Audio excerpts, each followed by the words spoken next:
ವೀಕ್ಷಕರೇ ನಮಸ್ಕಾರ. Big boss Kannada season 13 ಇನ್ 13 minutes ಕಾರ್ಯಕ್ರಮಕ್ಕೆ ಸ್ವಾಗತ. ನಾನು ಪದ್ಮಶ್ರೀ ಭಟ್, ನಮ್ಮ ಜೊತೆ ಸತೀಶ್ ಅವರಿದ್ದಾರೆ. ಎಸ್, ಇತ್ತೀಚೆಗೆ IPL ಮುಗಿತು. ಈಗ ಬಿಗ್ ಬಾಸ್ ಹೊಸ ಸೀಸನ್ ಶುರುವಾಗ್ತಿದೆ. ಸೀಸನ್ 13 ತುಂಬಾ ಬೇಗ ಶುರುವಾಗ್ತಿದೆ. ಈ ಹಿಂದಿನ ಸೀಸನ್ ಗಳನ್ನ ಕಂಪೇರ್ ಮಾಡಿ ಹೇಳೋದಾದ್ರೆ ತುಂಬಾ ಬೇಗ ಈ ಸಲ ಸೀಸನ್ ಶುರುವಾಗ್ತಿರುವಂತದ್ದು. ಈ ಬಾರಿ ಏನೆಲ್ಲ ವಿಶೇಷತೆ ಇರುತ್ತೆ, ಯಾವ್ಯಾವ ರೀತಿಯ ಸ್ಪರ್ಧಿಗಳು ಬಿಗ್ ಬಾಸ್ ಮನೆಗೆ ಬರ್ತಾರೆ ಅನ್ನುವಂತಹ ಕುತೂಹಲ ನನಗಂತೂ ಸಿಕ್ಕಾಪಟ್ಟೆ ಇದೆ. ಹೌದು, ಈಗ ಆಲ್ರೆಡಿ ನಾವು ಒಂದ್ಸರಿ ಡಿಸ್ಕಸ್ ಮಾಡಿದ್ವಿ ನಿನ್ನೆ. ಅದರಲ್ಲಿ ಯಾರು ಬರ್ತಾರೆ, ಯಾರು ಅಂದ್ರೆ ಸೋಷಿಯಲ್ ಮೀಡಿಯಾದಲ್ಲಿ ಯಾರೆಲ್ಲ ಹೆಸರು ಓಡಾಡ್ತಿದೆ, ಯಾರ್ಯಾರೆಲ್ಲ ಬಂದು ಇಲ್ಲಿ ಗಲಾಟೆ ಮಾಡ್ಬೋದು ಅಥವಾ ಪ್ರಶಸ್ತಿ ಗೆಲ್ಬೋದು ಅನ್ನೋದು ಕುತೂಹಲ ತುಂಬ ಇದೆ.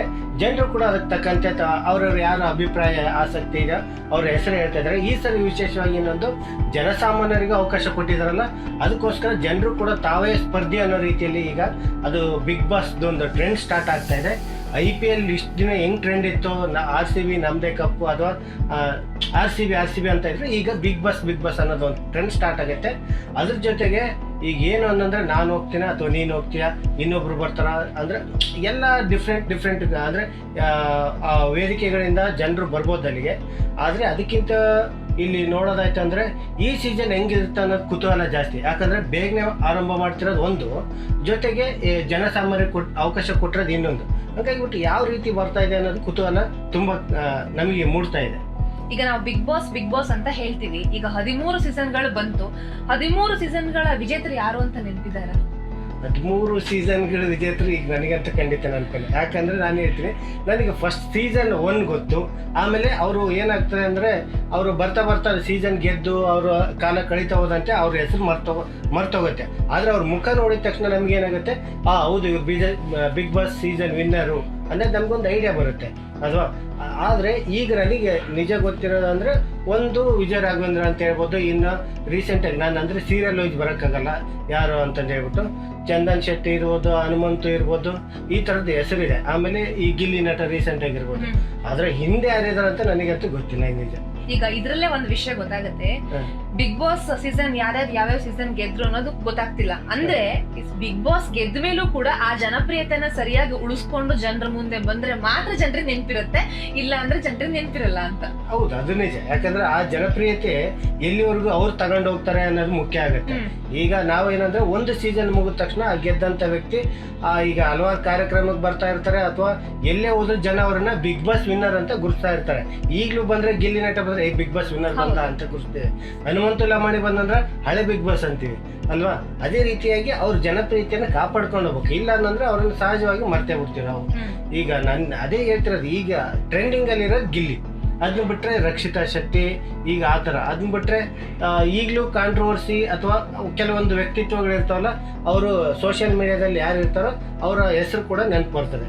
ಆದರೆ ವಿನ್ನರ್ ಅಂತ ಬಂದಾಗ ಅವರು ಆನ್ ಗೋಯಿಂಗ್ ಟ್ರೆಂಡ್ ಅಲ್ಲಿ ಇದ್ದೇ ಇರ್ಬೇಕು, ಇಲ್ಲಾಂದ್ರೆ ಹೆಸರು ಖಂಡಿತ ಮರ್ತೋಗುತ್ತೆ. ಬಿಗ್ ಬಾಸ್ ವೇದಿಕೆಯನ್ನ ಕೆಲವರಂತೂ ತುಂಬಾ ಚೆನ್ನಾಗಿ ಯೂಸ್ ಮಾಡ್ಕೊಂಡಿದ್ದಾರೆ. ಇನ್ನು ಕೆಲವರು ಬಿಗ್ ಬಾಸ್ ಆದ ನಂತರ ರಿಯಾಲಿಟಿ ಶೋಗಳಲ್ಲೂ ಕೂಡ ಭಾಗವಹಿಸ್ತಾ ಇಲ್ಲ, ಸಿನಿಮಾ ಕೂಡ ಮಾಡ್ತಾ ಇಲ್ಲ. ಒಂದ್ ರೀತಿಯಲ್ಲಿ ಈ ಬಣ್ಣದ ಲೋಕ ಅಥವಾ ಒಂದು ತೆರೆ ಮೇಲೆ ಕಾಣಿಸ್ತಾ ಇಲ್ಲ, ತುಂಬಾ ಹಿಂದೆ ಸರಿದಿದ್ದಾರೆ ಅಂತ ಹೇಳ್ಬೋದು. ಅದೇ, ಈಗ ತೆರೆಯಿಂದ ಹಿಂದೆ ಸರಿದಿರೋರು ಯಾರು, ಮುಂದೆ ಬಿಟ್ಟು ಬಂದಿರೋರು ಯಾರು, ಅದನ್ನೊಂದ್ ಸ್ವಲ್ಪ ತಾಳ ಹಾಕಿ ನೋಡ್ತಾ ಹೋದ್ರೆ ನಮ್ಗೆ ಒಂದ್ ಸ್ವಲ್ಪ ಹೆಸರುಗಳು ಬರ್ತವೆ. ಅದು ಈಗ ನಾವು ಈಗ ಯಾರ ಹೆಸರು ಬರ್ಬೋದು, ಈಗ ಮೊದಲು ಸೀಸನ್ ಗೆದ್ದವರು ವಿಜಯ ರಾಘವೇಂದ್ರ ಸಿನಿಮಾ ಹಿನ್ನೆಲೆಯಿಂದ ಬಂದರು. ಅವ್ರು ಹೀರೋ ಅಂದ್ರೆ ಬಾಲನಟರಾಗಿ ಬಂದು ಮತ್ತೆ ಅಂದ್ರೆ ಹೀರೋ ಆಗಿಬಿಟ್ಟು ಅವ್ರೆಲ್ಲರಿಗೂ ಗೊತ್ತು. ಹಂಗಾಗಿಬಿಟ್ಟು ಈಗಲೂ ಕೂಡ ಅವರು ಟಿವಿಯಲ್ಲಿ ಮತ್ತೆ ಸಿನಿಮಾಗಳಲ್ಲಿ ಕಾಣಿಸ್ತಾ ಇದ್ದಾರೆ. ಅವ್ರ ಹೆಸರಂತೂ ಗೊತ್ತಿದೆ. ಮತ್ತೆ ಅದರ ಹೊರತಾಗಿ ಇನ್ನು ಸೆಕೆಂಡ್ ಯಾರು ಅಂತಾನೂ ಗೊತ್ತಿಲ್ಲ ನನಗೆ. ಸೀಸನ್ 2 ಅಕುಲ್ ಬಾಲಾಜಿ ಅವರು ಈಗ ಕನ್ನಡ ಜೊತೆಗೆ ತೆಲುಗು ಇಂಡಸ್ಟ್ರಿಲೂ ಕೂಡ ಆಕ್ಟಿವ್ ಇದ್ದಾರೆ. ರಿಯಾಲಿಟಿ ಶೋಗಳ ನಿರೂಪಣೆ ಮಾಡ್ತಾರೆ, ಜೊತೆಗೆ ಸಾಕಷ್ಟು ಕಾರ್ಯಕ್ರಮಗಳ ನಿರೂಪಣೆಯನ್ನ ಮಾಡ್ತಾ ಇದ್ದಾರೆ. ಅವ್ರದೇ ಆದಂತಹ ಒಂದು ಬಿಸ್ನೆಸ್ ಇದೆ, ಕುಕಿಂಗ್ ಶೋ ಇದೆ, ಹೀಗೆ ಕಂಟಿನ್ಯೂಸ್ಲಿ ಅವರು ಆಕ್ಟಿವ್ ಇದ್ದಾರೆ. ಅಲ್ಲ, ಈಗ ಅಕುಲ್ ಬಾಲಾಜಿ ಅಂದ ತಕ್ಷಣ ನನಗೊಂದು ಬಂತು, ಸುದೀಪ್ ಜೊತೆ ತುಂಬಾ ಅಂದ್ರೆ ಒಡನಾಟ ಜಾಸ್ತಿ ಇದ್ದಂಥವ್ರು. ಆಮೇಲೆ ಬಿಗ್ ಬಾಸ್ ಸೆಟ್ನೆಕ್ ಅಲ್ಲಿ ಇರ್ತಕ್ಕಂಥ ಸಾಮಾನು ಐಟಮ್ಸ್ ಎಲ್ಲ ತಗೊಂಡೋಗ್ಬಿಟ್ಟು ತಮ್ಮ ಬಿಸ್ನೆಸ್ಗೆ ಹಾಕೊಂಡ್ರು, ಅಂದ್ರೆ ಹೋಟೆಲ್ಗೆ ಹಾಕೊಂಡ್ರು ಅನ್ನೋದು ಅದು ಒಂದು ತುಂಬಾ ವೈರಲ್ ಆಗ್ತಾ ಇತ್ತು ಅಕುಲ್ ಬಾಲಾಜಿನ. ಆಮೇಲೆ ಅವ್ರ ಮಾತಿನ ಶೈಲಿನ ಹಂಗೆ, ಎಂಥವ್ರೇ ಇದ್ರು ಎಷ್ಟೆಷ್ಟು ಕೋಪ ಬಂತು ನನಗೆ ಅನ್ನಂಗಿದ್ರು ಅವ್ರನ್ನ ಕಾಮ್ ಮಾಡಿಬಿಡ್ತಾರೆ ಅವರು ಅಲ್ವಾ. ಆ ವ್ಯಕ್ತಿತ್ವದಿಂದ ಅವರು ಒಂದ್ ಸ್ವಲ್ಪ, ಆಮೇಲೆ ನಿರೂಪಣೆನೂ ಕೂಡ ಹಂಗೆ ಇದೆ.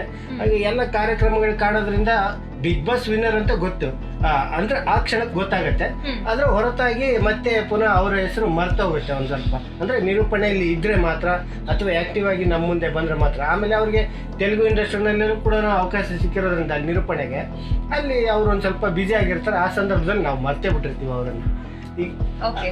ಅದ್ರ ಹೊರತಾಗಿ ಮತ್ತೆ ಇನ್ಯಾರು ಬರೋದು ಸೀಸನ್ 3 ಅಂತ.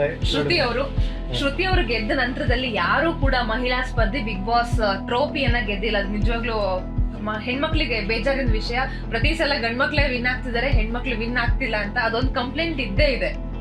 ಅದು ನಿಜ. ಈಗ ಯಾಕಂದ್ರೆ ಮಹಿಳಾ ಸ್ಪರ್ಧೆ ಒಬ್ರು ಗೆದ್ದಿದ್ದಾರೆ ಅಂದ್ರೆ ಅದು ನಿಜಕ್ಕೂ ಇತಿಹಾಸನೇ. ಯಾಕಂದ್ರೆ ಈಗ ಹಿಂದೆಯಿಂದ ಈಗವರೆಗೂ ನೋಡ್ಕೊಂತ ಬಂದ್ರೆ ಅಟ್ಲೀಸ್ಟ್ ಈಗ ಒಂದು 3-4 ಸೀಸನ್ ಇಂದ ಮಹಿಳಾ ಸ್ಪರ್ಧಿಗಳು ಅಂದ್ರೆ ತುಂಬಾ ಪೈಪೋಟಿ ಕೊಡ್ತಾ ಇದ್ದಾರೆ.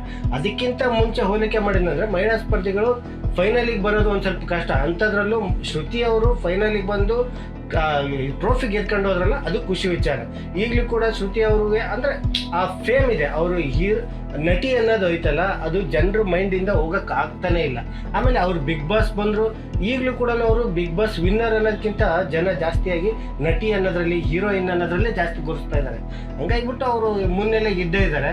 ಅವ್ರ ಹೆಸರನ್ನ ನಾವು ಬಿಗ್ ಬಾಸ್ ವಿನ್ನರ್ ಅನ್ನೋದು ನೋಡೋದಕ್ಕಿಂತ ನಮ್ಮ ಫೇವ್ರೆಟ್ ಹೀರೋಯಿನ್ ಅಲ್ಲ, ಅದು ಒಂದು ವರ್ಗ ಇದೆ ನಮ್ಮ ಹೀರೋಯಿನ್ನು. ಅಥವಾ ಆಮೇಲೆ ಎಷ್ಟೋ ಮನೆಯಲ್ಲಿ ತಾಯಂದ್ರಿಗೆ, ಮಹಿಳೆಯರಿಗೆ ಅಂದ್ರೆ ರೋಲ್ ಮಾಡಲ್ ಆಗಿದ್ರು ಸಿನಿಮಾಗಳ ಮೂಲಕ. ಹಂಗಾಗಿಬಿಟ್ಟು ಅವ್ರನ್ನ ಮರೆಯಕ್ ಚಾನ್ಸ್ ಇಲ್ಲ ಬಿಡಿ. ಶ್ರುತಿ ಅವರು ಎಲ್ರಿಗೂ ನೆನಪಿದ್ದೇ ಇರ್ತಾರೆ. ಸೀಸನ್ 4 ವಿನ್ನರ್ ಯಾರು ಅಂತ ನಿಮಗೆ ಪಕ್ಕ ಗೊತ್ತಿರುತ್ತೆ. ಸೀಸನ್ 4 ದೊಡ್ಡ ಮಟ್ಟದಲ್ಲಿ ಸೌಂಡ್ ಮಾಡಿದಂತಹ ಸ್ಪರ್ಧಿ ಈಗಲೂ ಅವಾಗ ಸೌಂಡ್ ಮಾಡ್ತಿರ್ತಾರೆ. ಗೊತ್ತು, ದೊಡ್ಡ ಮಟ್ಟದ ಸೌಂಡ್ ಅನ್ನೋದ್ರೆ ಗೊತ್ತಾಯ್ತು. ಪ್ರಥಮ್. ಹೌದು, ಖಂಡಿತ. ಇಲ್ಲ, ಆಕ್ಚುಲಿ ಪ್ರಥಮ್ ನಾವು ಹೆಸರನ್ನ ಹೇಳ್ಬೋದು ನಿಜ. ಆದ್ರೆ ಅವರು ಏನಂದ್ರೆ ಬಿಗ್ ಬಾಸ್ ಗೆದ್ದಾಗ ಅವ್ರದ್ದೊಂದು ಇದು ಮಾಡಿದ್ರಲ್ಲ, ನಾನು ದುಡ್ಡನ್ನ ಎಲ್ರಿಗೂ ನಾನು ಕೊಟ್ಬಿಡ್ತೀನಿ, ಬಡವ್ರಿಗೆ ಅನ್ಸ್ತೀನಿ ಅಂದ್ರಲ್ಲ, ಆ ಇದ್ರ ಉದ್ದೇಶಕ್ಕೋಸ್ಕರ ಅವ್ರನ್ನ ನೆನ್ಪಿಟ್ಕೊಳ್ಲೇಬೇಕಾಗತ್ತೆ ನಾವು. ಅವರು ಹಿನ್ನೆಲೆ ಮತ್ತೆ ಅದು ಬ್ಯಾಕ್ಗ್ರೌಂಡು ಅದು ಯಾವುದೂ ನಮಗೆ ಮೊದಲು ಗೊತ್ತಿರಲಿಲ್ಲ. ಬಿಗ್ ಬಾಸ್ ಬಂದ್ಮೇಲೆ ಗೊತ್ತಾಯ್ತು, ಅಲ್ಲಿ ವ್ಯಕ್ತಿತ್ವ ಗೊತ್ತಾಯ್ತು, ಆಮೇಲೆ ಅವರು ಆಡಿದಂಥ ಆಟ, ಆಮೇಲೆ ಅವ್ರು ನಡ್ಕೊಂಡಂಥದ್ದು, ಮತ್ತೆ ಕಾಂಟ್ರವರ್ಸಿ ಎಲ್ಲದೂ ಕೂಡ ಅವ್ರನ್ನ ಗೆಲುವಿಗೆ ಮೆಟ್ಲಾಯ್ತು ಹೊತ್ತು. ಆದ್ರೆ ಅವರು ನೆಕ್ಸ್ಟ್ ಏನೇನಾಯ್ತು ಅದನ್ನ ನೀವ್ ಹೇಳ್ಬೇಕು. ಎಲ್ಲಾ ವಾರ ಬಿಗ್ ಬಾಸ್ ಮನೇಲಿ ನಾಮಿನೇಟ್ ಆಗಿ ಗೆದ್ದಂತ ಸ್ಪರ್ಧಿ ಅಂತಂದ್ರೆ ಅದು ಒಳ್ಳೆ ಹುಡುಗ ಪ್ರಥಮ್. ಇಡೀ ಮನೆಯವರೆಲ್ಲ ಒಂದಾದ್ರೆ ಪ್ರಥಮ್ ಮಾತ್ರ ಇನ್ನೊಂದು ಗ್ಯಾಂಗ್ ಅನ್ನೋ ತರ ಆಗೋಗ್ಬಿಟ್ಟಿತ್ತು. ಅವರೇ ಒಂಥರ ಒಂದು ಬಲ ಇದ್ದಂಗೆ. ಅಂಡ್ ಮೆಮೊರಿ ಪವರ್ ಮಾತ್ರ ನೆಕ್ಸ್ಟ್ ಲೆವೆಲ್ ಮೆಮೊರಿ ಪವರ್. ಯಾವಾಗ ಯಾವ ವ್ಯಕ್ತಿಯನ್ನ ಯಾವ ದಿನ ಎಷ್ಟು ಗಂಟೆಗೆ ನಾನು ಮೀಟ್ ಮಾಡಿದೀನಿ ಅನ್ನೋದನ್ನ ಅವ್ರು ಇನ್ನೊಂದು 10 ವರ್ಷ ಬಿಟ್ಟು ಬಿಡ್ತಾದ್ರು ಹೇಳೋಂತ ಕೆಪಾಸಿಟಿ ಪ್ರಥಮ್ಗಿತ್ತು. ಅಂಡ್ ಜನರಲ್ ನಾಲೆಜ್ ಅಥವಾ ಇನ್ಯಾವುದೇ ಒಂದು ಆಟ ಅಂದ್ರೆ ಫಿಸಿಕಲ್ ಗೇಮ್ ಬಿಟ್ಟು ಬೇರೆ ಯಾವುದೇ ಒಂದು ಸ್ಪರ್ಧೆ ಬಂದ್ರು ಕೂಡ ಅದರಲ್ಲಿ ಪ್ರಥಮನ್ನ ಬೀಟ್ ಮಾಡೋರು ಯಾರು ಇರ್ಲಿಲ್ಲ. ಕಿರಿಕೀರ್ತಿ ಇರ್ಬೋದು, ಸಂಜನಾ ಇರ್ಬೋದು, ಜೊತೆಗೆ ಪ್ರಥಮ್, ಇವ್ರು 3 ಒಂದು ಗ್ಯಾಂಗ್ ಏನಿತ್ತು. ಆಮೇಲೆ ನಿರಂಜನ್ ದೇಶಪಾಂಡೆ ಅವರು ಕೂಡ ಆ ಸೀಸನ್ ಅಲ್ಲಿ ಇದ್ರು. ಆಮೇಲೆ ಬೇಗ ಹೊರಗಡೆ ಬರ್ತಾರೆ. ಎಲ್ಲರಿಗೂ ಸರಿಯಾಗಿ ಕಾಟ ಕೊಟ್ಟಿರುವಂತ ವ್ಯಕ್ತಿ ಪ್ರಥಮ್. ಅಲ್ಲ, ಪ್ರಥಮ್ ಅಂದ ತಕ್ಷಣ ಇನ್ನೊಬ್ರು ವ್ಯಕ್ತಿ ನೆನಪು ಬರ್ತಾರೆ ನನಗೆ, ಹುಚ್ಚ ವೆಂಕಟ್. ಆ ಹುಚ್ಚ ವೆಂಕಟ್ ಕ್ಯಾರೆಕ್ಟರ್ನ ಬಿಗ್ ಬಾಸ್ ಇಂದ ಮರೆತ್ರೆ ಪಾಪ ಅವ್ರ ಜೀವನ ಅಲ್ಲಿಂದ ಇನ್ನು ಮುಂದಕ್ಕೆ ಹೋಯ್ತು ಅಥವಾ ಸ್ಟಾಪ್ ಆಯ್ತು ಗೊತ್ತಾಗ್ಲಿಲ್ಲ. ಹುಚ್ಚ ವೆಂಕಟ್ ಅವರು ಆ ಸೀಸನ್ ಅಲ್ಲಿ ಕಾಂಟ್ರವರ್ಸಿ ಮಾಡ್ಕೊಂಡು ಪ್ರಥಮ್ ಅವ್ರಿಗೆ ಏಟ್ ಕೊಟ್ಟು ಅಲ್ಲಿ ಬಂದಾದ್ಮೇಲೆ ಅದು ಅವರ ವೈಯಕ್ತಿಕ ಜೀವನ, ಅದು ತುಂಬಾ ಬರ್ಡನ್ ಅನುಭವಿಸ್ಬೇಕಾಯ್ತು. ಆದ್ರೆ ಪ್ರಥಮ್ ಆ ಸೀಸನ್ ಅಲ್ಲಿ ಎಲ್ರಿಗೂ ಸ್ಪರ್ಧಿಗಳಿಗೆ ಕೊಟ್ಟಂತ ಕಾಟ ಮಾತ್ರ ಯಾವ ಸ್ಪರ್ಧಿಗಳು ಅವ್ರಿಗೆ ಸಹ ಸ್ಪರ್ಧಿಗಳು ಮರೆಯಕ್ಕೆ ಚಾನ್ಸೇ ಇಲ್ಲ. ಯಾಕಂದ್ರೆ ನಾನೇ ಬಾಸ್, ನಾನೇ ಲೀಡ್ರು, ನಾನೇ ಅಂತಿಮ, ಆ ಒಂದು ಹಿಟ್ಲರ್ ಕ್ಯಾರೆಕ್ಟರ್ ಇತ್ತಲ್ಲ, ಅದು ಒಂದು ತುಂಬಾ ಜನರನ್ನ ಆಕರ್ಷಣೆ ಮಾಡಿತು. ಅವ್ರಿಗೆ ಜೊತೆಗೆ ಏನಂದ್ರೆ ತನ್ನ ಸಾಫ್ಟ್ ಕಾರ್ನರ್, ಯಾರಿಗಾದ್ರೂ ಕಾಳಜಿ ಮಾಡ್ಬೇಕು, ಏನಾದ್ರೂ ಬಡವರಿಗೆ ಸಹಾಯ ಮಾಡ್ಬೇಕು ಅನ್ನೋದಿತ್ತಲ್ಲ, ಅದನ್ನು ಕೂಡ ನಾವು ಮೆಚ್ಕೊಳ್ಳೇಬೇಕು ಅವ್ರನ್ನ. ಸೀಸನ್ 5 ಚಂದನ್ ಶೆಟ್ಟಿ ಅವರು ಬಿಗ್ ಬಾಸ್ ಗೆದ್ದಿರುವಂತದ್ದು. ಆ ಸೀಸನ್ ವೀಕ್ಷಕರಿಗೆ, ಅದರಲ್ಲೂ ಕಿರುತೆರೆ ವೀಕ್ಷಕರಿಗೆ ಅದು ಯಾಕೆ ತುಂಬಾ ಇಷ್ಟ ಅಂತಂದ್ರೆ ಆಲ್ಮೋಸ್ಟ್ ಸೀರಿಯಲ್ ಆರ್ಟಿಸ್ಟ್ ಆ ಒಂದು ಸೀಸನ್ ಅಲ್ಲಿ ಇದ್ರು. ನಿವೇದಿತಾ ಗೌಡ ಇದ್ರು, ಚಂದನ್ ಶೆಟ್ಟಿ ಇದ್ರು, ಜೊತೆಗೆ ಜೈರಾಮ್ ಕಾರ್ತಿಕ್ ಕೂಡ ಇದ್ರು. ಹೀಗೆ ಧಾರಾವಾಹಿಯಲ್ಲಿ ಯಾರ್ಯಾರು ಆಕ್ಟ್ ಮಾಡಿದ್ದಾರೆ ಅವರು ಆ ಸೀಸನ್ ಅಲ್ಲಿ ಇದ್ರು. ಸೊ ತುಂಬಾ ಒಂದು ಕ್ಯೂರಿಯಾಸಿಟಿ ಇತ್ತು ಆ ಸೀಸನ್ ಮಾತ್ರ. ಅಲ್ಲ, ಆ ಸೀಸನ್ ಅಲ್ಲಿ ಈಗ ನೀವ್ ಹೇಳ್ದಂಗೆ ಈಗ ನನಗೆ ಫೇವ್ರೇಟ್ ಇದ್ದದ್ದು JK ನೇ ಗೆಲ್ತಾರೆ ಅಥವಾ ಬೇರೆ ಇನ್ನು ಫೇವ್ರೇಟ್ ಇದ್ರು. ಬಟ್ ಅಲ್ಲಿ ಏನಂದ್ರೆ ಜನರು ಕೂಡ ಅವ್ರನ್ನ ಆಯ್ಕೆ ಮಾಡ್ತಿದ್ರು. ಅಂದ್ರೆ ಈ ಸೀರಿಯಲಿಂದ ಹಿನ್ನೆಲೆಯಿಂದ ಬಂದವಂತರು ಜನರಿಗೆ ಹತ್ರ ಇರ್ತಾರೆ, ಅವರನ್ನ ಆರಿಸ್ತಾರೆ, ಅವ್ರನ್ನೇ ವಿನ್ನರ್ ಮಾಡ್ತಾರೆ, ಓಟ್ ಹಾಕ್ತಾರೆ ಅನ್ನೋದು ಒಂದಿತ್ತು. ಆದ್ರೆ ಇಲ್ಲಿ ಚಂದನ್ ಶೆಟ್ಟಿ ಗೆದ್ದಿದ್ದು ಈ ನಿಜಕ್ಕೂ ಆಶ್ಚರ್ಯ. ಯಾಕಂದ್ರೆ ಅವ್ರ ವ್ಯಕ್ತಿತ್ವ ಆಡಿದ್ದು ಅದೆಲ್ಲದನ್ನು ಒಂದ್ ಸೈಡಿಗೆ ತೂಕ ಹಾಕಿ ನೋಡಿದ್ರೆ ಅವರೇ ವಿನ್ನರ್ ಗೊತ್ತು ನಿಜ. ಆದ್ರೆ ಜನ ಆಯ್ಕೆ ಮಾಡೋದ್ರಲ್ಲಿ ಅವ್ರನ್ನ ಓಪ ಇಟ್ಕೊಂಡಿರ್ಲಿಲ್ಲ. ಆರಂಭದಲ್ಲಿ ಗೆದ್ರಲ್ಲ, ಅದು ಒಂದು ವಂಡರ್ ಅನ್ನಿಸ್ತು. ಹೌದು, ಆ ಸೀಸನ್ ಅಲ್ಲಿ ಬೇರೆ ಇನ್ನೇನಾದ್ರು ಆಯ್ತಾ ವಿಶೇಷ? ಸಿ ಕೈ ಚಂದ್ರ ಅವರು ಒಂದಷ್ಟು ಕಾಮಿಡಿಗಳನ್ನೆಲ್ಲ ಮಾಡ್ತಾ ಇದ್ರು, ಅದು ನಿಜವಾಗ್ಲೂ ಸಖತ್ತಾಗಿತ್ತು. ಅಂದ್ರೆ ಇತ್ತೀಚಿನ ಹೀರೋ ಹೀರೋಯಿನ್ ಜೊತೆ ಸೇರಿ ಮಿಂಗಲ್ ಆಗಿ ಅವರ ವಯಸ್ಸನ್ನ ಮರೆತು ಆಟ ಆಡ್ತಾ ಇರುವಂತ ಬಗೆ ಇದೆಯಲ್ಲ, ಅದು ನಿಜವಾಗ್ಲೂ ಅಪ್ರಿಶಿಯೇಟ್ ಮಾಡ್ಬೇಕಾಗಿರೋಂಥದ್ದು. ನಿಜ. ಆ ಸೀಸನ್ ಅಲ್ಲಿ ಸಿ ಕೈ ಚಂದ್ರ ಅವರು ಎಷ್ಟು ಹಾಸ್ಯ ಇತ್ತು ಅಂದ್ರೆ ಪ್ರತಿಯೊಂದು ಕ್ಷಣದಲ್ಲೂ ಹಾಸ್ಯ. ಅಂದ್ರೆ ಒಂದು ವಸ್ತು ಆಗಿರ್ಬೋದು, ವ್ಯಕ್ತಿ ಆಗಿರ್ಬೋದು, ಒಂದು ಮಾತಾಗಿರ್ಬೋದು, ಅದು ಎಲ್ಲದರಲ್ಲೂ ಕೂಡ ಹಾಸ್ಯ ತೋರಿಸಿದ್ರೆ. ಬಟ್ ಅದರಿಂದ ಯಾರಿಗೂ ಕೂಡ ಅಂದ್ರೆ ಮಾನಸಿಕವಾಗಿ ಕಿರಿಕಿರಿ ಆಗ್ತಾ ಇರ್ಲಿಲ್ಲ.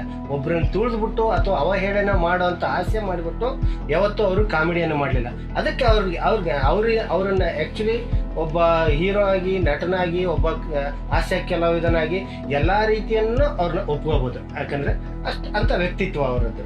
ಇಷ್ಟು ಸೀಸನ್ಗಳಲ್ಲಿ ಎಲ್ಲ ಸೆಲೆಬ್ರಿಟಿಗಳು ಗೆದ್ರೆ 6ನೇ ಸೀಸನ್ ಅಲ್ಲಿ ಕಾಮನ್ ಮ್ಯಾನ್ ರೈತ ಗೆಲ್ತಾರೆ. ಅವರೇ ಶಶಿಕುಮಾರ್. ಅಂದ್ರೆ ಇಷ್ಟ ದಿವಸ ಎಲ್ಲ ಸೆಲೆಬ್ರಿಟಿಗಳನ್ನ ಇಷ್ಟಪಡ್ತಾ ಇದ್ರು, ಬಟ್ ಅಲ್ಲಿ ರೈತ ಜೊತೆಗೆ ಕಾಮನ್ ಮ್ಯಾನ್ ಯಾರು ಗೊತ್ತಿಲ್ಲ, ಶಶಿ ಯಾರು ಅಂತ ಗೊತ್ತಿಲ್ಲ, ಬಟ್ ಅವರು ಗೆಲ್ತಾರೆ. ಈಗ ಗೆದ್ದ ನಂತರದಲ್ಲಿ ಒಂದು ಸಿನಿಮಾ ಮಾಡಿದ್ರು, ಆಮೇಲೇನು ಅಷ್ಟೊಂದು ಸದ್ದು ಮಾಡಿಲ್ಲ. ಆದ್ರೆ ಈಗ ರೈತರ ಪರವಾಗಿ ಒಂದಷ್ಟು ಹೋರಾಟಗಳನ್ನೆಲ್ಲ ಮಾಡೋದಾಗಿರ್ಬೋದು, ಅಥವಾ ಸಾವಯವ ಗೊಬ್ಬರ, ಸಾವಯವ ಪ್ರಾಡಕ್ಟ್ಗಳ ಬಗ್ಗೆ ಮಾತಾಡಿರ್ಬೋದು, ಅಂತ ವಿಚಾರಗಳು ಜಾಸ್ತಿ ಫೋಕಸ್ ಮಾಡ್ತಿದ್ದಾರೆ. ಈಗಲೂ ಕೂಡ ಅದ್ರ ಬಗ್ಗೆನೆ ಜಾಸ್ತಿ ವಿಡಿಯೋಗಳನ್ನ ಮಾಡಿ ಸೋಷಿಯಲ್ ಮೀಡಿಯಾದಲ್ಲಿ ಅಪ್ಲೋಡ್ ಮಾಡ್ತಿರ್ತಾರೆ. ಸೊ ಆ ಮೂಲಕ ಅವರನ್ನ ನೋಡ್ಬೋದಷ್ಟೇ.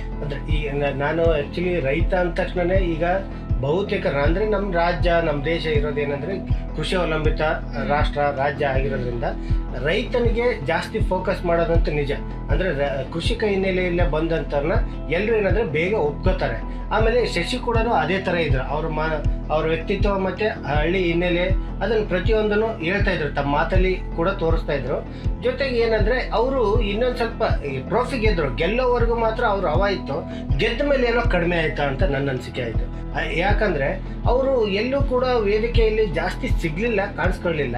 ಆಮೇಲೆ ಸಿನಿಮಾ ಅವಕಾಶ ಬಂತು ನಿಜ ಅವ್ರಿಗೆ.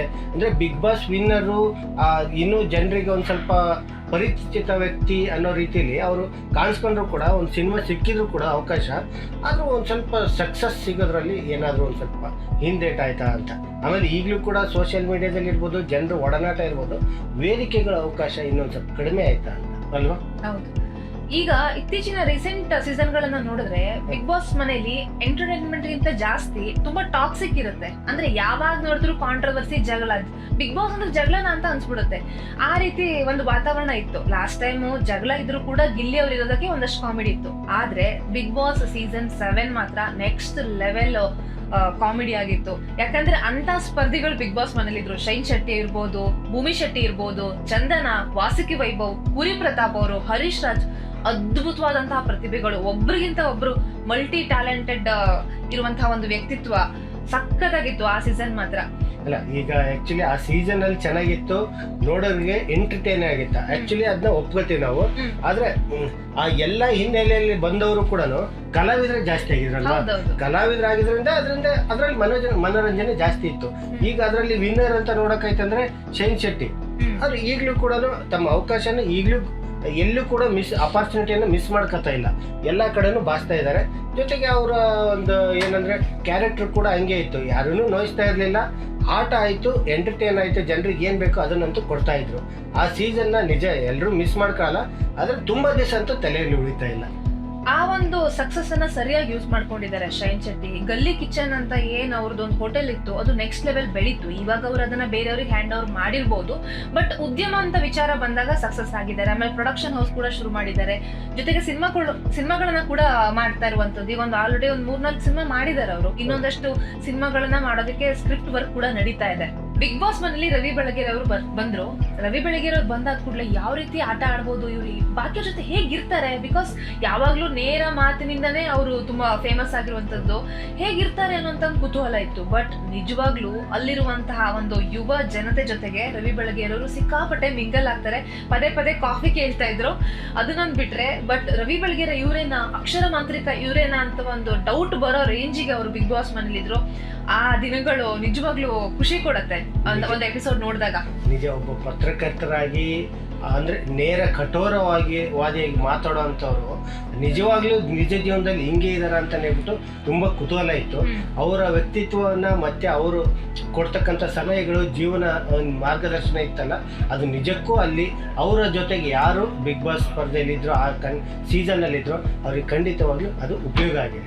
ಸೀಸನ್ 8 ಮಂಜು ಪಾವಗಡ ಅವ್ರು ಗೆಲ್ತಾರೆ. ಅಂದ್ರೆ ಒಂದು ಕಾಮಿಡಿಯನ್ ಆಗಿ ಒಂದು ರಿಯಾಲಿಟಿ ಶೋಗಳ ಮೂಲಕನೇ ಗುರುತಿಸ್ಕೊಂಡು ಅವರು ಒಂದು ಟ್ರೋಫಿಯನ್ನ ಗೆಲ್ತಾರೆ. ಈಗ ಒಂದಷ್ಟು ಸಿನಿಮಾ ಮಾಡ್ತಾ ಇದ್ದಾರೆ, ರಿಯಾಲಿಟಿ ಶೋ ಮಾಡ್ತಿದ್ದಾರೆ, ಜೊತೆಗೆ ಅವಕಾಶ ಸಿಕ್ಕ ಸೀರೀಸ್ ಅಲ್ಲಿ ಕೂಡ ಆಕ್ಟ್ ಮಾಡ್ತಾ ಇರುವಂತದ್ದು. ಈಗ ಮಂಜು ಪಾವಗಡ ಆಯ್ತು, ಅದ್ರಲ್ಲಿ ಇರ್ತಕ್ಕಂಥ ಸೀಸನ್ ಅಲ್ಲಿ ಇರ್ತಕ್ಕಂಥ ಎಲ್ಲ ಸ್ಪರ್ಧೆಗಳು ಕೂಡ ಇದು ಮಾಡ್ತಿದ್ದಾರೆ. ಇದಕ್ಕೆ ಒಂದು ನಾನು ಆ್ಯಡ್ ಆನ್ ಮಾಡ್ತೀನಿ, ಏನು ಅನ್ನಂದ್ರೆ ಆ ಮಂಜು ಪಾವಗಡ ಮತ್ತೆ ಅದ್ರ ಮುಂದುವರೆದ ಏನು ಸೀಸನ್ಗಳಿದೆ ಅಲ್ಲಿ ಬಹುತೇಕರು ಏನಂದ್ರೆ ಈ ರಿಬ್ಬನ್ ಕಟ್ಟಿಗೆ ಅಂದ್ರೆ ಶಾಪ್ ಉದ್ಘಾಟನೆ ಮಾಡೋರಿಗೆ ಅದು ಒಂದು ಟ್ರೆಂಡ್ ಸ್ಟಾರ್ಟ್ ಆಯ್ತು ಅಲ್ವಾ. ಅದ್ರ ನಂತರ ಮುಂದೆ ಅದು ಎಲ್ಲರಿಗೂ ಕೂಡ ಅಂದ್ರೆ ವೇದಿಕೆಗಳಿಗೆ ಕರೆಯುವಂತ ಇದು ಜಾಸ್ತಿ ಆಯ್ತು. ಸೀಸನ್ 9 ಅಂದ್ರೆ ಬಿಗ್ ಬಾಸ್ OTTನೂ ಬರುತ್ತೆ ಅಲ್ಲಿ. ಅದಾದ ನಂತರ 9 ಅಂತ ಹೇಳಿ ಕಂಟಿನ್ಯೂ ಆಗುತ್ತೆ. ರೂಪೇಶ್ ಶೆಟ್ಟಿ ಅವರು ಬಿಗ್ ಬಾಸ್ ಟ್ರೋಫಿಯನ್ನ ಗೆಲ್ತಾರೆ. ಕಂಪ್ಲೀಟ್ ಮಂಗಳೂರಿನ ಹುಡುಗ, ತುಳುನಾಡಿನವರು, ಇವಾಗ ಸಿನಿಮಾ ಕೂಡ ಮಾಡ್ತಾ ಇದ್ದಾರೆ, ಡೈರೆಕ್ಟರ್ ಆಗಿ ಕೂಡ ಗೆದ್ದಿದ್ದಾರೆ. ಈಗ ಅವರೊಂದು ಅವಕಾಶನ ಯುಟಿಲೈಸ್ ಮಾಡ್ಕೊಂಡಿದ್ದಾರೆ. ಬಿಕಾಸ್ IPL ನಲ್ಲಿ ಸ್ಟಾರ್ ಸ್ಪೋರ್ಟ್ಸ್ ನಲ್ಲಿ ಅವರೇ ಆಂಕರಿಂಗ್ ಮಾಡ್ತಾ ಇದ್ದಿದ್ದು, ಅದನ್ನೆಲ್ಲ ತುಂಬಾ ಚೆನ್ನಾಗಿ ಅವರು ಯೂಸ್ ಮಾಡ್ಕೊಂಡಿದ್ದಾರೆ. ಇನ್ನು ಸೀಸನ್ 10 ವಿಷಯಕ್ಕೆ ಬರೋದಾದ್ರೆ ಕಾರ್ತಿಕ್ ಮಹೇಶ್ ಅವರು ಇಷ್ಟು ದಿನ ಧಾರಾವಾಹಿಗಳನ್ನ ಮಾಡ್ಕೊಂಡು ಬರ್ತಾ ಇದ್ದಂತಹ ಕಾರ್ತಿಕ್ ಮಹೇಶ್ ಅವರು ಬಿಗ್ ಬಾಸ್ ಟ್ರೋಫಿಯನ್ನ ಗೆಲ್ತಾರೆ. ತುಂಬಾ ಫೈಟ್ ಇತ್ತು, ನಮ್ರತಾ ಗೌಡ ಇದ್ರು, ವಿನಯ್ ಇದ್ರು, ಸೊ ಸಿಕ್ಕಾಪಟ್ಟೆ ಫೈಟ್ ಇದ್ರು ಕೂಡ ಒಳ್ಳೆ ಆಟ ಆಡಿ ಟ್ರೋಫಿಯನ್ನ ಗೆಲ್ತಾರೆ. ಇವಾಗ ಸಿನಿಮಾ ಕೂಡ ಮಾಡ್ತಾ ಇದ್ದಾರೆ, 1-2-3 ಸಿನಿಮಾಗಳು ಲೈನ್ ಅಪ್ ಆಗಿವೆ, ಇವೆಲ್ಲ ರಿಲೀಸ್ ಆಗ್ಬೇಕು. ಅಂದ್ರೆ ಈಗ ಕಾರ್ತಿಕ್ ಮಹೇಶ್ ಅಂದ ತಕ್ಷಣ ನನಗೆ ಇನ್ನೊಬ್ರು ನೆನಪಾಗ್ತಾರೆ. ಶ್ರುತಿ ಆದ ನಂತರ ಇನ್ನೊಬ್ರು ಯಾರಾದ್ರು ಬಿಗ್ ಬಾಸ್ ಟ್ರೋಫಿಯನ್ನ ಎತ್ತಿಡಿಲಿಕ್ಕೆ ಮಹಿಳಾ ಸ್ಪರ್ಧಿಗಳು ಹತ್ರ ಬಂದ್ರು ಅನ್ನೋದಾಯ್ತಂದ್ರೆ ಈ ಸಂಗೀತ ಶೃಂಗೇರಿ ಅಂದ್ರೆ ಹೋಪ್ ಮೂಡಿಸಿದ್ರು ಅಲ್ಲಿಗೆ ಒಂದು ಅರ್ಥ ಅಲ್ವಾ. ಮಹಿಳಾ ಪರವಾಗಿ ಅಂದ್ರೆ ಅಲ್ಲಿ ಅದು ಬಳೆ ಕೈ ಬಳೆ ತೋರಿಸಿದಿತ್ತಲ್ಲ, ಆ ಸಂಕೇತ ತುಂಬಾ ಇಷ್ಟ ಆಗಿತ್ತು ಜನರಿಗೆ. ಆ ಮಹಿಳಾ ಸ್ಪರ್ಧಿಗಳು ಹಿಂಗೂ ಆಡ್ಬೋದು, ಹತ್ರ ಬರ್ತಾರೆ ಟ್ರೋಫಿ ಹತ್ರ ಅನ್ನೋದಕ್ಕೆ ಅವ್ರೊಂದು ಉದಾಹರಣೆ ಆಗಿದ್ರು ಆ ಸೀಸನ್ ಅಲ್ಲಿ. ಸೀಸನ್ 11 ಹನುಮಂತ ಲಮಾಣಿ, ಹಾವೇರಿ ಹುಡುಗ. ಹನುಮಂತ ಬಿಗ್ ಬಾಸ್ ಗೆಲ್ತಾರೆ ಅಂತ ಆರಂಭದಲ್ಲಿ ಯಾರು ಅನ್ಕೊಂಡಿರ್ಲಿಲ್ಲ. ತುಂಬಾ ಸೈಲೆಂಟ್ ಹುಡುಗ, ಏನು ಮಾತಾಡಲ್ಲ ಅಂತಾನೆ ಅನ್ಕೊಂಡಿದ್ದು. ಆದ್ರೆ ನಿಜವಾಗ್ಲೂ ಆ ಸೀಸನ್ ಏನಾದ್ರೂ ಸ್ವಲ್ಪ ಗೆದ್ದಿದೆ, ಜನರಿಗೆ ಇಷ್ಟ ಆಗಿದೆ ಅಂತಂದ್ರೆ ಅದು ಹನುಮಂತ ಅವರಿಂದ. ಅಂದ್ರೆ ಜಗದೀಶ್ ಅವರು ಬೇಗ ಮನೆಯಿಂದ ಹೊರಗಡೆ ಹೋಗ್ತಾರೆ, ವಕೀಲ ಜಗದೀಶ್ ಅವರು. ಅದಾದ ನಂತರ ನಿಜವಾಗ್ಲೂ ಆ ಶೋ ಒಂದ್ ಸ್ವಲ್ಪ TRPನೋ ಅಥವಾ ವೀಕ್ಷಕರಿಗೆ ಇಂಟ್ರೆಸ್ಟ್ ಇರ್ಲಿಲ್ಲ ಆಗ ಆ ಟೈಮಲ್ಲಿ. ಆಮೇಲೆ ಹನುಮಂತ ಎಂಟ್ರಿ ಕೊಡ್ತಾರೆ, ನೆಕ್ಸ್ಟ್ ಲೆವೆಲ್ ಆ ಸೀಸನ್ ರೀಚ್ ಆಯ್ತು. ಹನುಮಂತ ಈಗ ಮನೆ ಮಾತಾಗಿರುವಂತದ್ದು ನಿಜ. ಯಾಕಂದ್ರೆ ಹನುಮಂತು ಅಂದ ತಕ್ಷಣ ನನಗೂ ಒಂದ್ ಸ್ವಲ್ಪ ವೈಯಕ್ತಿಕವಾಗಿ ಕನೆಕ್ಟ್ ಆಗ್ತದೆ. ಯಾಕಂದ್ರೆ ನಮ್ ಡಿಸ್ಟಿಕ್ ಪಕ್ಕದಲ್ಲೇ ಇರೋ ವಿಜಯನಗರ ನಮ್ದು. ಹಂಗಾಗಿಬಿಟ್ಟು ಹಳ್ಳಿ ಹುಡುಗ ಒಬ್ಬ ಗಾಯಕ ಆಗಿ ಟ್ರೋಫಿ ಗೆಲ್ಲೋದಿದೆಯಲ್ಲ, ದೊಡ್ಡ ಸವಾಲು. ಅದು ಇಡೀ ರಾಜ್ಯದ ಜನತೆ ಎಂಥವ್ರನ್ನ ಇಷ್ಟು ಟ್ರೋಫಿ ಗೆಲ್ಲಕ್ಕೆ ಇಷ್ಟಪಡ್ತಾರೆ ಅನ್ನೋದನ್ನ ಮಾದರಿಯಾಗಿ ಒಬ್ಬ ಹನುಮಂತ ಅಲ್ಲಿ ವ್ಯಕ್ತಿತ್ವ, ಆದ್ರೆ ಹನುಮಂತನ ವ್ಯಕ್ತಿತ್ವ ಅಲ್ಲಿಗೆ ಮಾದರಿಯಾಗಿದೆ ಅಂತ. ಹೌದು. ಸೀಸನ್ 12 ವಿನ್ನರ್ ಯಾರು ಅಂತ ನಾನು ಮತ್ತೆ ಹೇಳ್ಬೇಕಾ? ಅಲ್ಲ, ಆಕ್ಚುಲಿ ನಾವು ಹೇಳಲೇಬೇಕು. ಗಿಲ್ಲಿ ನಟ ಸೀಸನ್ 12 ವಿನ್ನರು. ಈಗಲೂ ಕೂಡ ಟ್ರೆಂಡಿಂಗ್ ಅಲ್ಲಿರುವಂತ ಸ್ಟಾರು, ಅಂದ್ರೆ ಸಿನಿಮಾಗೆ ಸ್ಟಾರ್ ಅಲ್ಲದೆ ಇದ್ರು ಸೋಷಿಯಲ್ ಮೀಡಿಯಾಗೆ ಮತ್ತೆ ಜನರ ಮುಂದೆ ಇರ್ತಕ್ಕಂಥ ಸ್ಟಾರ್ ಪ್ರೆಸೆಂಟ್ಲಿ ಗಿಲ್ಲಿ ನಟನೆ. ಎಲ್ಲೇ ಹೋದ್ರೂ ವೇದಿಕೆ ಕಾರ್ಯಕ್ರಮಗಳಿಗೆ, ರಿಬ್ಬನ್ ಕಟ್ಟಿಂಗ್ಗೆ, ಮತ್ತು ಶಾಪ್ ಓಪನಿಂಗು, ತುಂಬ ಕಾರ್ಯಕ್ರಮಗಳಿಗೆ, ಏನು ದೊಡ್ಡ ಕಾರ್ಯಕ್ರಮ ಊರಲ್ಲಿ ಮಾಡ್ತಾ ಇದೀವಿ, ಜಾತ್ರೆ, ಆ ಥರದ್ದು ಎಲ್ಲದಕ್ಕೂ ಕೂಡ ಗಿಲ್ಲಿ ನಟ ಇದ್ದೇ ಇರ್ತಾರೆ ಅವರು. ಮತ್ತು ಇನ್ನೊಂದು ಏನಂದರೆ ವಿಶೇಷವಾಗಿ ಹಳ್ಳಿ ವ್ಯಕ್ತಿತ್ವ ಆಗಿರೋದ್ರಿಂದ ಅವರು ಬೇಗ ಕನೆಕ್ಟ್ ಆಗಿಬಿಡ್ತಾರೆ. ಹಿಂಗೆ ಸೌತ್ ಕರ್ನಾಟಕ ಮತ್ತು ಆಮೇಲೆ ಹಳೆ ಮೈಸೂರು ಪ್ರಾಂತ್ಯ ಈ ಭಾಗದಲ್ಲಿ ಗಿಲ್ಲಿ ನಟ ಈಗಲೂ ಕೂಡ ಹೀರೋನಿ. ಜನಪ್ರಿಯತೆ ವಿಷಯದಲ್ಲಿ ಇಷ್ಟು ಸೀಸನ್ಗಳನ್ನ ಕಂಪೇರ್ ಮಾಡಿದ್ರೆ ನಿಜವಾಗ್ಲೂ ರೆಕಾರ್ಡ್ ಕ್ರಿಯೇಟ್ ಮಾಡಿರುವಂತ ಒಂದು ಸ್ಪರ್ಧಿ.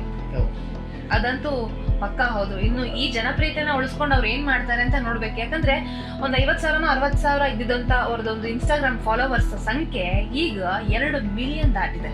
ಇದು ನಿಜವಾಗ್ಲೂ ಈಸಿನೇ ಅಲ್ಲ. ಸೊ ಈ ಜನಪ್ರಿಯತೆನ ಬಳಸ್ಕೊಂಡು ಅವ್ರು ಮುಂದೆ ಹೇಗ್ ಬೆಳಿತಾರೆ ಅನ್ನೋದನ್ನ ನಾವು ನೋಡ್ಬೇಕಷ್ಟೇ. ನಿಜ, ಅವ್ರು ಹೇಳ್ತಕ್ಕಂಥ ಗುರಿನ ಅವ್ರು ಮುಟ್ಲಿ. ಅದು ಅವ್ರೇನಂದ್ರೆ ನಾನು ಡೈರೆಕ್ಟರ್ ಆಗ್ಬೇಕು ಅನ್ನೋದು ದೊಡ್ಡ ಆಸೆ ಇದೆ. ಅದನ್ನ ಪ್ರಯತ್ನ ಈಗಲೂ ಕೂಡ ಅದರಲ್ಲಿ ಕಾರ್ಯಗತ ಆಗಿದ್ರೆ ಅನ್ನೋದು ಕೇಳಿಬಂತು. ಅವರ ಆಮೇಲೆ ಅವ್ರ ಈ ಜನಪ್ರಿಯತೆ ಅದನ್ನ ಹೇಗೆ ಬಳಸ್ಕೊತಾರೆ ಅನ್ನೋದು ಅವರ ಸಿನಿಮಾಗಳ ಮೂಲಕ ಗೊತ್ತಾಗತ್ತೆ ಅಂತ ನಂದು ಒಂದು ಅಭಿಪ್ರಾಯ. ಎಸ್ ಇದಾಗಿತ್ತು ಬಿಗ್ ಬಾಸ್ ಕನ್ನಡ ವಿಜೇತರ ಮಾಹಿತಿ. ಇದೇ ರೀತಿಯ ಕಂಟೆಂಟ್ಗಳಿಗಾಗಿ Asianet Suvarna news website, Facebook, Twitter, Instagram, YouTube ಖಾತೆಯನ್ನ ಫಾಲೋ ಮಾಡಿ ಕಮೆಂಟ್ಗಳ ಮೂಲಕ ನಿಮ್ಮ ಅಭಿಪ್ರಾಯವನ್ನ ತಿಳಿಸಿ.